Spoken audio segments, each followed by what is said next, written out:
Hi friends, எல்லாருக்கும் வணக்கம். இன்னைய vlog பார்த்திங்கன்னா சனி ஞாயிறு எடுத்த vlog தான் போட்டிருக்கிறேன். இது பார்த்திங்கன்னா மிலிட்ரி கேம்ப்.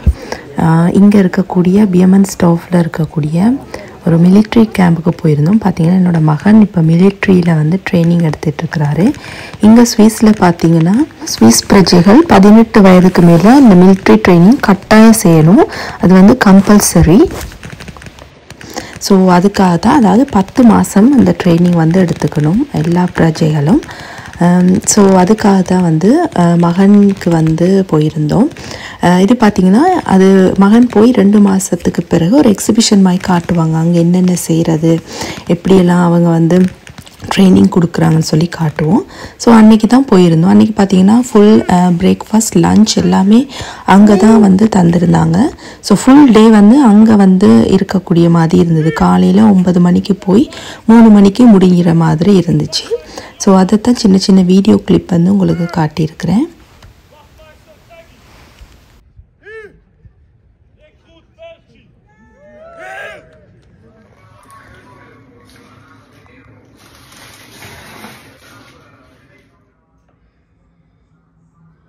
எங்களோட தோட்டத்தில், வீட்டு தோட்டத்தில் அறுவடை செஞ்ச மரக்கறிகள் தான் இது. ஸோ இப்போ எல்லாம் பார்த்திங்கன்னா எங்களுக்கு ஒட்டம் தொடங்கிருச்சு, இலையுதிர் காலம் தொடங்கிருச்சு. ஸோ வந்து கார்டன் வந்து அவ்வளவா பலன் கொடுக்காது. நாங்கள் இருக்கிற மரக்கறியெல்லாம் கடைசியாக வந்து அறுவடை செய்து நிலத்தை வந்து அடுத்த பயிர்ச்செய்கைக்கு வந்து நம்ம தயாராக வச்சுருக்கணும். ஸோ அப்படி இருந்தும் கொஞ்சம் கொஞ்சம் வந்து, அதாவது ரோஸ், எங்களோட கருவேப்பிலை மரமெல்லாம் நாங்கள் வந்து பார்த்திங்கன்னா நல்ல குளிர் வர முதல் வந்து உள்ளுக்கு தூக்கி வச்சுருவோம். ஸோ இது பார்த்திங்கன்னா எங்களோட மிஞ்சி இருந்த தக்காளி, செரி டொமாட்டோ தான். பாதி வந்து கருப்பாகவே இருக்கும். ஸோ அதெல்லாம் பார்த்திங்கன்னா வாழை மரத்துக்கு கீழே போடும்போது அது அங்கே இருக்கும்போது பழுத்து வருது. ஸோ நான் எல்லாம் உரம் தானேன்னுட்டு அந்த கருப்பாகி வர்ற தக்காளி எல்லாத்தையும் வீசியிருந்தேன். ஸோ அதில் இருந்தும் சில பழுத்த தக்காளி வந்து நமக்கு கிடைக்குது. ஸோ பார்த்திங்கன்னா இதில் சும்மா வெயில் படுற மாதிரி வச்சாலுமே கொஞ்சம் பழுக்கும்னுட்டு வச்சுருக்கிறேன். தொடங்கணும்னு எப்படி இருக்குதோ தெரியல, எல்லாமே வீசத்தான் வேணும்.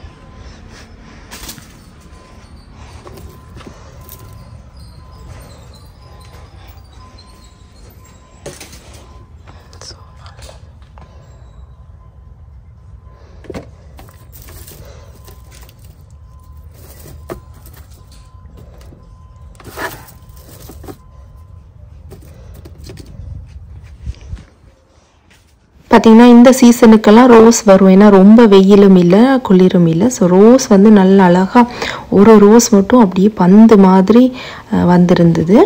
ஸோ நான் வந்து பூவெல்லாம் வெட்டி விட்டுருக்குறேன். வெட்டி விட புது இலை வந்து அதுலேருந்து புது பூக்கள் வந்து உருவாகிறதுக்கு ஹெல்ப் பண்ணும். மிச்ச செடி தக்காளி செடியெல்லாம் பார்த்திங்கன்னா நான் வந்து வெட்டி விட போகிறேன். அதுக்காக இருக்கிற காயெல்லாம் மீதமாக இருக்கிறெல்லாம் அறுவடை செய்ய போகிறேன்.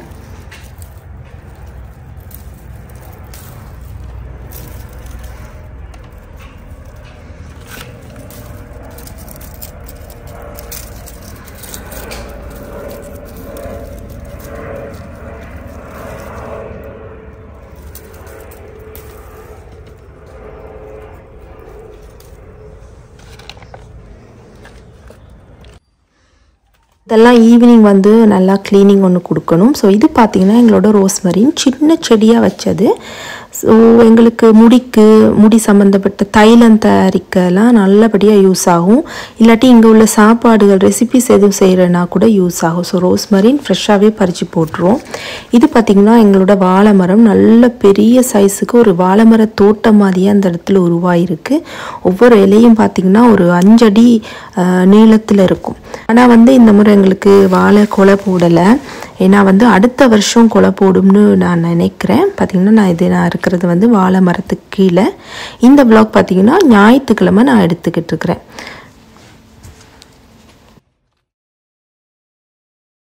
கொஞ்சமாக தோட்டத்தெல்லாம் பார்த்த பிறகு பார்த்திங்கன்னா சண்டே வந்து எங்களுக்கு லஞ்ச் பிரியாணி தான். அது வந்து ஆஸ் யூஷுவல் வந்து ஸ்பெஷலாகவே எங்களுக்கு மோஸ்ட்லி நாங்கள் வந்து பிரியாணி தான் செய்வோம். பார்த்திங்கன்னா அன்றைக்கி வந்து பிரியாணி வந்து ஏற்கனவே இன்ஸ்டன்ட் போட்டில் வச்சுட்டேன். ப்ளெயின் பிரியாணி தான் செய்திருந்தேன். இது வந்து கத்திரிக்காய் பொரிச்சிட்டு பெரட்டுறதுக்காக கத்திரிக்காயெலாம் சின்ன சின்னதாக வெட்டி பொரித்து இந்த டிஷ்ஷில் போட்டுக்கிட்டுருக்குறேன். பார்த்திங்கன்னா ஆட்டிறைச்சி வந்து நான் ஏற்கனவே வச்சு இறக்கியாச்சு. அப்புறம் பார்த்திங்கன்னா அரக்குலா மீன் பொரியல்.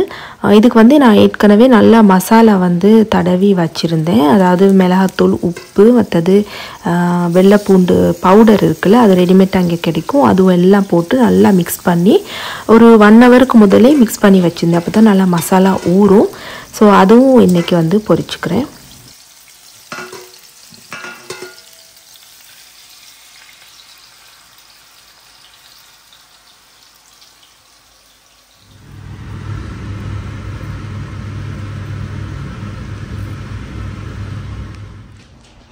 இன்றைக்கி பார்த்திங்கன்னா இன்றைக்கி இந்த சண்டே சமையல் செட்டப் இதுதான்.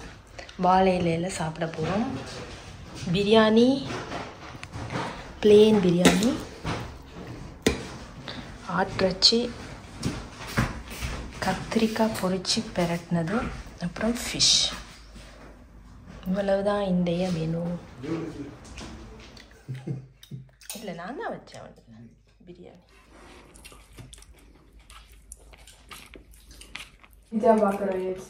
எல்லாருக்கும் ஏற்ற மாதிரி போடு. நல்ல மீன் போல கொஞ்சம்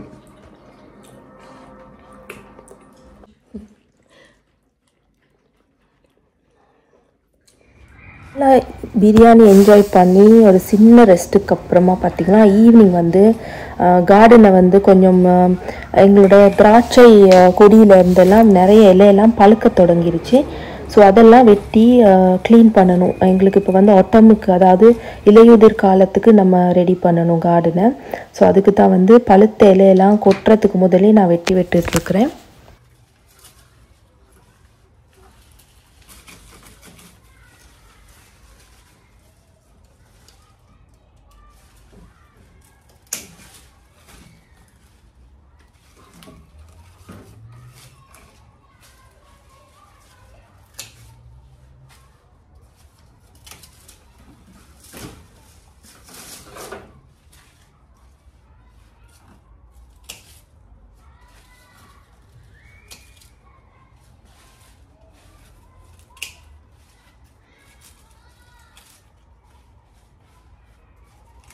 அப்புறம் பார்த்திங்கன்னா தக்காளி செடியை கூட எல்லாம் வந்து வெட்டி விட்டுட்டுருக்குறேன். ஏன்னா இனி வந்து அது வேர்த் இல்லை. ஸோ அதை அப்படி ஃபுல்லாக மரத்தை அப்படியே வந்து வேரோட பிடுங்கி அந்த இடத்த வந்து நம்ம நல்லா அடுத்த கார்டனிங்காக தயார்படுத்தணும். ஸோ அதை தான் நான் செஞ்சிட்ருக்கிறேன். கார்டனிங் பார்த்திங்கன்னா எனக்கு வந்து ரொம்பவே இன்ட்ரெஸ்டான ஒரு விஷயம். ரொம்ப ரிலாக்ஸிங்காக இருக்கும். ஸோ விதை போட்டதை விட அதில் எடுக்கக்கூடிய அறுவடை செய்யும்போது அந்த சந்தோஷத்துக்கு அளவே இல்லை. ரொம்ப நல்லாயிருக்கும். ஃப்ரெஷ் மரக்கறிகள் நம்ம கையாலேயே விதை போட்டு அறுவடை செய்யும்போது ரொம்ப நல்லாயிருக்கும். எத்தனை பேருக்கு வந்து கார்டனிங் வந்து இன்ட்ரெஸ்டாக இருக்கும்னு எனக்கு கட்டாயம் சொல்லுங்கள்.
இதில் வந்து நிறைய பச்சை தக்காளி இருக்குது. பச்சை தக்காளி என்னது, இதெல்லாம் வந்து அப்படியே இதிலேயே போட்டுரும் விதைக்கு. அப்படியே இதுலேயே விதை கிடந்து அடுத்த முறை தானாக வந்து வரும். பார்த்திங்கன்னா நல்லா தானாகவே பழுத்தது. ஸோ இதெல்லாம் வெட்டி வெட்டி இதில் போட்டுற போகிறேன். கொஞ்சம் ஓரளவு அரைப்பழமானது நான் பிடுங்குறேன். ஏன்னா வந்து இது வந்து இறால் கருவாடு போட்டு வைக்கலாம், நல்லாயிருக்கும். ஒரு பால் குழம்பு மாதிரி வைக்கலாம். ஸோ இதெல்லாம் டேமேஜ் ஆகிட்டு நான் கொஞ்சம் கூட எடுத்து வச்சுருக்கேன். இது பார்த்திங்கன்னா இது வந்து ஓரளவு அரைப்பழம். நான் வெடிச்சிருந்தால் எடுக்கக்கூடாது, அது பாவிக்கவே இல்லாத முடியாது. பார்த்திங்கன்னா எனக்கு கவர் கிடைக்கல. ஸோ எங்களுக்கு கவர் தான் கிடைச்சிது. கொஞ்சத்தை பிடுங்கி இதுதான் கடைசி பழம். இல்லை அங்கேயும் கொஞ்சம் இருக்குது. ஸோ இந்த இடத்துல வந்து இதுதான் கடைசி பழம். இங்கே பாருங்கள் ஃப்ரெண்ட்ஸ், இன்னொன்று காட்டுறேன் உங்களுக்கு. இது நாங்கள் சாப்பிட்டுட்டு தூக்கி போட்ட கொட்டையிலேருந்து முளைச்ச அவக்காடோ. இது எத்தனை நாள் உயிர் வாழும்னு தெரியலை. இன்னும் வின்டருக்கு ஒரு 2 மாதம்தான் இருக்குது.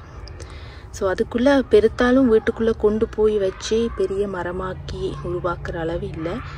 ஸோ இது இருக்கும் வரை இருக்கட்டும், அப்புறம் வந்து பார்த்துக்கலாம்னு அப்படியே விட்டுட்டேன். இது பாருங்கள் ஃப்ரெண்ட்ஸ், இவ்வளவு தக்காளி அநியாயமாக போயிடுச்சு. வெதர் குலைச்சிதா இல்லைன்னா குளிரா என்னன்னு தெரியலை. பாருங்கள், அவ்வளவும் மண்ணுக்கு உரமாக இருக்குது. சிலதெல்லாம் அப்படி பழுத்ததெல்லாம் இருக்கு இல்லையா, பழுத்ததெல்லாம் வந்து இப்படி தான் எங்களுக்கு வந்து தக்காளி வந்து இந்த இடத்துல வந்து நடாமலே வந்து முளைக்கும். ஸோ இப்படி வந்து விட்டுட்டோம்னா இந்த பழுத்த விதையெல்லாம் அதோட டைம் வரும்போது தானாகவே வந்து தக்காளி செடியாக முளைக்கும். ஸோ அதனால நான் வந்து அப்படியே விட்டுட்டேன்.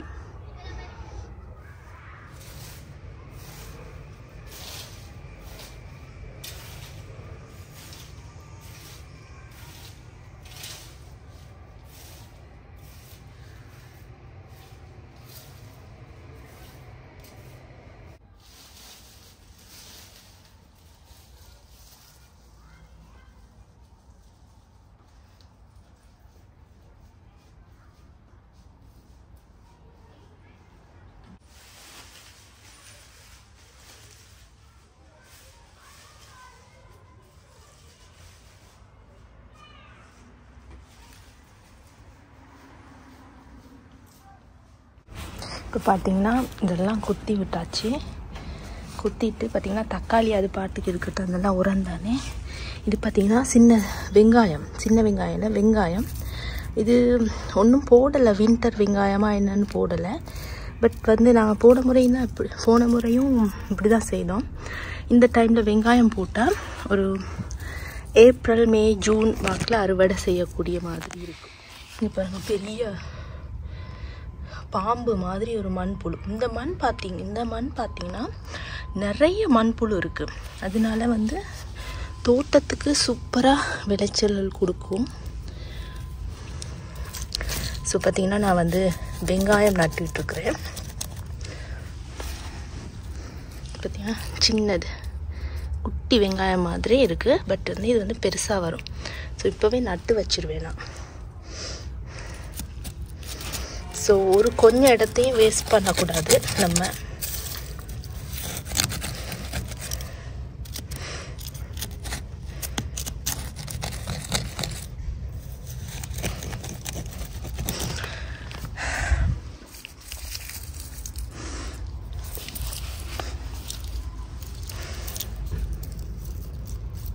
எனக்கு முதல்ல மண்புழு பார்த்தாலே அந்த அருவருப்பாக இருக்கும், மண்ணே தொட மாட்டேன். நாங்கள் வந்து பார்த்திங்கன்னா வேறையாக ஒரு கார்டன் வச்சுருந்தோம். வீடு இல்லை, வீட்டோடு சேர்ந்தது இல்லை, எக்ஸ்ட்ராவாக. அது வந்து ஃப்ரிஸ்கோன்ற ஒரு ஃபியர்மா ஃபேக்ட்ரிக்கு உரிய இடம். ஸோ அங்கே கார்டன் நிறைய பேர் துக்கலாக்கள் ஸ்வீஸாக்கள் அப்படின்னு சொல்லி நிறைய பேர் வச்சுருந்தோம். ஸோ அது இதை கொஞ்சம் பெரிய ஏரியா, கார்டனுக்குன்னே ஏற்ற இடம். பட் நாங்கள் இந்த வீடு வாங்கின பிறகு பார்த்திங்கன்னா அது செய்கிறதுக்கு டைம் இல்லை. ஸோ அதை விட்டாச்சு. விட்டுட்டு தான் இந்த சின்ன இடத்துல கார்டன் செய்கிறோம்.